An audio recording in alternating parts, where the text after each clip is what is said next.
दोस्तों, यदि आपके इरादे मजबूत हैं, आपका विजन क्लियर है, दृष्टि वो देख पा रही है जो आप करना चाहते हैं अपने जीवन में, तो कर सकते हैं। जी हाँ, मैं बात कर रहा हूँ एक ऐसे व्यक्ति की जिसकी संपत्ति 178 देशों की जीडीपी से भी ज्यादा है। दुनिया के अमीर, सबसे अमीर व्यक्ति की जो अब धरती पे सिर्फ एक ही है, एलन मस्क की मैं बात कर रहा हूँ। उन्होंने समस्या ढूंढी, समस्या का समाधान ढूंढा। दोस्तों, यदि आपके इरादे मजबूत हैं, आपका विजन क्लियर है, दृष्टि वो देख पा रही है जो आप करना चाहते हैं अपने जीवन में, तो कर सकते हैं। जी हाँ, मैं बात कर रहा हूँ एक ऐसे व्यक्ति की जिसकी संपत्ति 178 देशों की जीडीपी से भी ज्यादा है, जिसका जन्म हुआ था 28 जून 1971 साउथ अफ्रीका में। जी हाँ, मैं बात कर रहा हूँ दुनिया के अमीर, बहुत अमीर, अमीरों से भी अमीर, सबसे अमीर व्यक्ति की जो अब धरती पे सिर्फ एक ही है। जी हाँ, एलन मस्क की मैं बात कर रहा हूँ। तो आज हम जानेंगे एलन मस्क की प्रॉपर्टी के बारे में और यहाँ तक इतने अमीर वो कैसे बने। तो जन्म तो हुआ था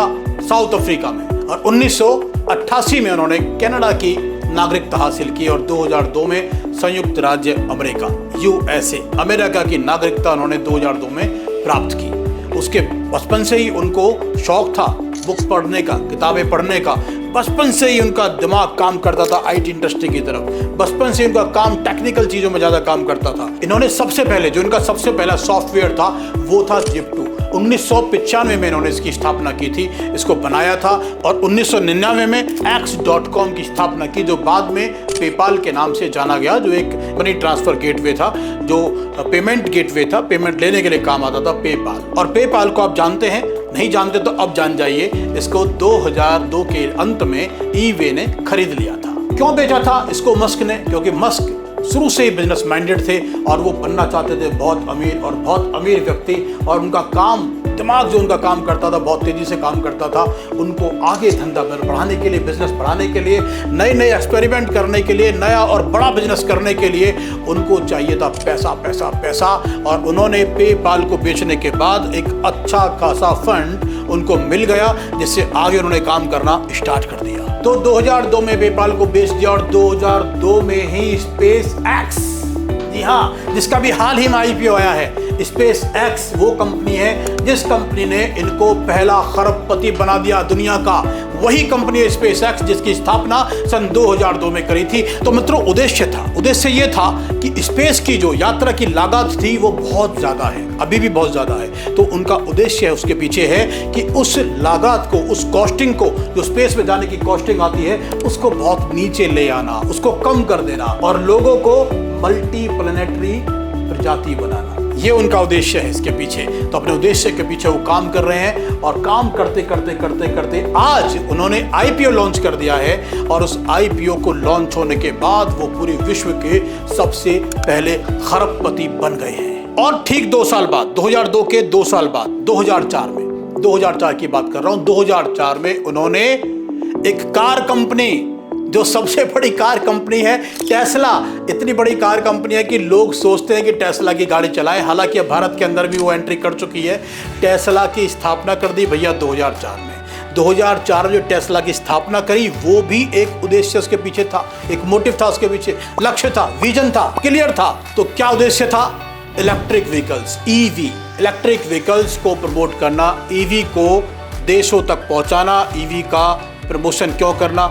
क्योंकि जो हमारे नेचुरल रिसोर्सेज हैं वो नेचुरल हैं, बहुत कम हैं। तो पेट्रोल, डीजल, ये सारी चीज़ें बहुत कम बची हैं, इसीलिए उनकी कीमत बढ़ती जा रही है। तो उनका जो फ्यूल कंजप्शन है, जो फ्यूल रेट आता है, जो रनिंग कॉस्ट आती है, बहुत ज़्यादा आती है। तो लोग ट्रांसफॉर्म हो रहे हैं इलेक्ट्रिक व्हीकल पर, EV पर ट्रांसफर हो रहे हैं। तो उन्होंने ये सोचा कि इलेक्ट्रिक व्हीकल आएगा तो उसकी कॉस्टिंग कम आएगी, रनिंग कॉस्ट कम आएगी।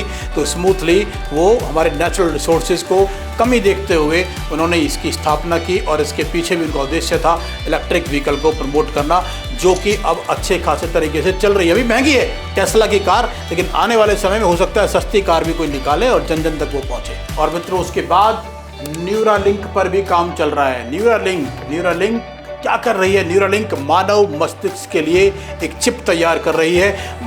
मनुष्य के दिमाग को कंप्यूटर से जोड़ देगी ये कंपनी। जी हाँ, अभी इसके ऊपर काम चल रहा है। जो आप सोचेंगे, जो आप समझेंगे, उससे पहले भी कंप्यूटर स्क्रीन पर दिखाई पड़ जाएगा। बाकी का जब इसका रिजल्ट पूरा हो जाएगा तो आप सबके सामने ये बात आ ही जाएगी। आपके दिमाग को कंप्यूटर से जोड़ देंगे। एलन मस्क उस पर भी काम कर रहे हैं। और इनकी एक और कंपनी है द बोरिंग कंपनी। बोर करने वाली नहीं, ये बोर करने वाली कंपनी है जो सुरंग बनाएगी जमीन के नीचे और यातायात की समस्या का समाधान कर देगी। जी हाँ, बहुत बड़े स्तर पर उस पर भी रिसर्च चल रही है और इस पर भी लगातार काम हो रहा है। तो आप एक चीज़ देखिए, एलन मस्क दुनिया के आज पहले खरबपति वैसे ही नहीं बने हैं। उन्होंने समस्या ढूंढी, समस्या का समाधान ढूंढा और आगे जो कंपनियां काम कर रही हैं वो भी समस्या के समाधान के लिए ही काम कर रही हैं।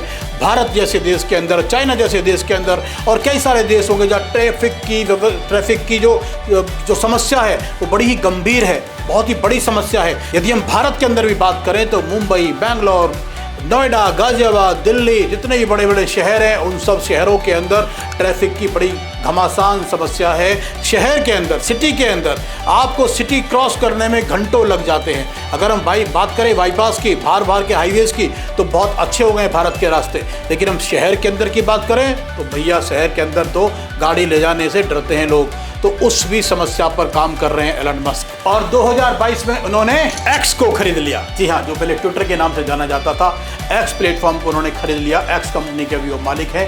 एक्स के अंदर, एक्स के ऊपर जो भी बात लिखी जाती है ना उसको सुना जाता है भाई साहब। तो एलन मस्क वैसे अमीर नहीं हुए, उन्होंने लगातार काम किया और समस्या का समाधान ढूंढा। समस्या का समाधान ढूंढने वाला बिजनेस यदि आप भी कर लेंगे तो मैं ये तो नहीं कह सकता कि एलन मस्क बन जाएंगे, लेकिन हाँ, बन भी सकते हैं।